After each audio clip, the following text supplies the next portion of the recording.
ఇంకొక ప్రమాదం ఏంటంటే చెప్తున్నాను, మొన్న ఒక స్కూల్లో మా బంధువుల పిల్లలు చదువుతున్నారు, బొట్టు తీసేయమని చెప్పారట, గాజులు తీసేయమని చెప్పారట, పట్టీలు పెట్టుకోవద్దని చెప్పారట.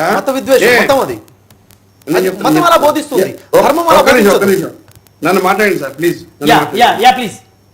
మీరు ఏమన్నారంటే ఇవాళ ఏదో ప్రవీణ్ గారు చనిపోయారో లేదా చంపబడ్డారో ఇదంతా కూడా ప్రభుత్వం చూసుకుంటుంది, న్యాయ వ్యవస్థ చూసుకుంటుంది, దాని నిర్ణయం వస్తుంది, ఆ రిపోర్ట్స్ వస్తాయి, తప్పనిసరిగా మనం అంతా అంగీకరించి తీరాల్సిందే, మనం నో అన్నా అది కాదు, ఎట్టి పరిస్థితుల్లో వాడు ఏం చెప్తే అది వినాలి, ప్రభుత్వం ఏం చెప్తే. అయితే ఇక్కడ ఏంటంటే మీరనేటటువంటి పుస్తకాల్లో గ్రంథాల్లో ఉన్నవి అందుబాటులో లేవు అంటున్నా, చదవట్లేదు కాదు. బొట్టెందుకు తీసేయాలండి? బొట్టెందుకు తీసేయాలి? పట్టీలు ఎందుకు పెట్టుకోవద్దు? చెవురింగులు ఎందుకు పెట్టుకోవద్దు? అంటే హిందూ ధర్మంలో రాసినటువంటి బొట్టు, కాటుక, పట్టీలు, ముక్కు పుడక ఇవన్నీ తీసేయాలా? అన్నం తింటున్నారా, గడ్డి తింటున్నారా? ఇదే సార్, ఇలాంటి విద్వేషాలే మతాలు బోధిస్తాయి కాబట్టే మతాలు వదిలేద్దాం. మతం బొట్టు తీసేమంటుంది. అతని గ్రంథాలను చదవాలి, అతని గ్రంథాలను చదవాలి. మత ప్రచారం అక్కడ మీరు చెప్పేది సార్, సార్ చెప్పేది ఒక వ్యక్తి మత ప్రచారం, మత పిచ్చి, అది మత పిచ్చి బయట పంపించేస్తారు. మతాలు బొట్టు తీసే ఉంటాయి. ఎందుకంటే ఇప్పుడు మీరు ఎంటైర్ డిస్కషన్ లో చాలా అద్భుతమైనటువంటి అంశాలు మీరు చెప్పినటువంటి పరిస్థితి ఉంది. ఇక్కడ ఒక మోటివేషనల్ స్పీకర్ గా మీరు ఒక హిందూ క్రిస్టియన్ గా మారుతున్న సందర్భాలు ఈ దేశంలో అనేక సందర్భాలు. క్రిస్టియన్ గా మారిన తర్వాత అప్పటి వరకు పూలు పెట్టుకొని బొట్టు పెట్టుకొని గాజులు వేసుకున్నటువంటి హిందూ స్త్రీ బొట్టు తీసేయమని, గాజులు తీసేయమని, పూలు తీసేయమని క్రిస్టియానిటీలో బైబిల్లో ఏమన్నా రాసి ఉందా?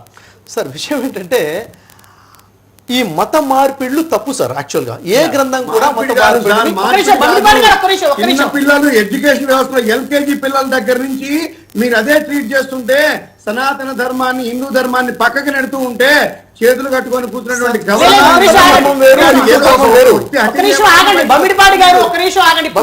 ప్రశ్నకి షఫీ గారు ఏం సమాధానం చెప్తారు ఒకసారి విన్నా ఓపికతో ఉండండి. బొమ్మిడిపాడి గారు ఇక్కడ హిందూ ధర్మం వేరు, సనాతన ధర్మం వేరు.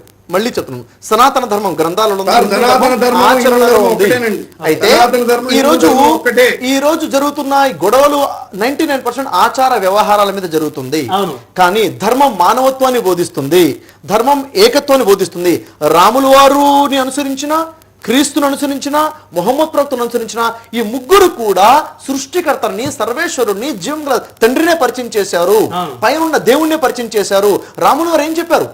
మీ జీవితంలో ఇన్ని కష్టాలు ఇన్ని ఉన్నా కానీ ఎప్పుడు మీరు చిరునవ్వుతో ఎలా ఉంటారో చెప్తే రాముడు చెప్పాడు, అంత విధాత సంకల్పం అని చెప్పారు.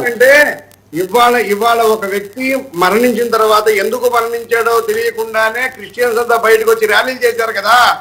నిత్యము కూడా హిందువుల పిల్లల్ని బొట్లు తీసేయమని, పట్టీలు తీసేయమని నిత్యం కూడా హత్య చేస్తున్నారు హిందుత్వాన్ని. అయితే గురుగారు ఇక్కడ నేను చెప్పే విషయం ఏంటంటే, ఇలా చేసేది మతము అంటున్నాను, ధర్మం ఇలా చేయదు, యేసు ఇలా బోధించలేదు, బైబిల్ ఇలా బోధించదు అని చెప్తున్నాను.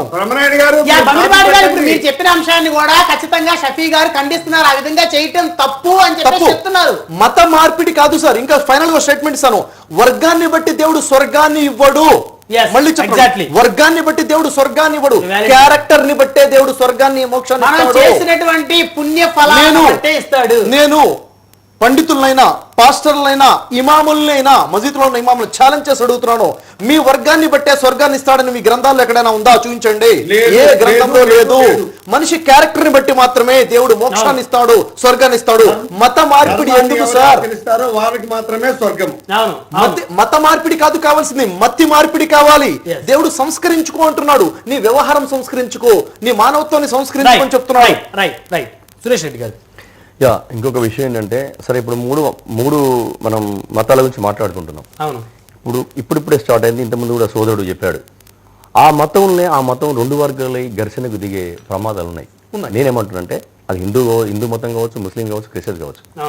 ఇలాంటి సందర్భంలో అక్కడ ఏదైతే సంబంధం అయితే అంటే ఇద్దరు ఒకే మతానికి సంబంధించింది కాబట్టి అక్కడ సమస్యలు సామరస్యంగా పరిష్కరించాలి. సపోజ్ ఏదైనా అయితే అది ఇమ్మీడియట్లీ అక్కడ ఒక మతం ఆ మతం వాళ్ళు చంపుకోరు అనుకోరు. ఓ హిందూ అంటే ఒక సపోజ్ ఒక క్రిస్టియన్, ఇప్పుడు ప్రవీణ్ గారు జరిగింది అనుకో, ఒక ముస్లిం చంపాడు ఒక హిందూ చంపాడు అంటే కానీ అదే అట్లా జరగదు, అట్లా అనుకో.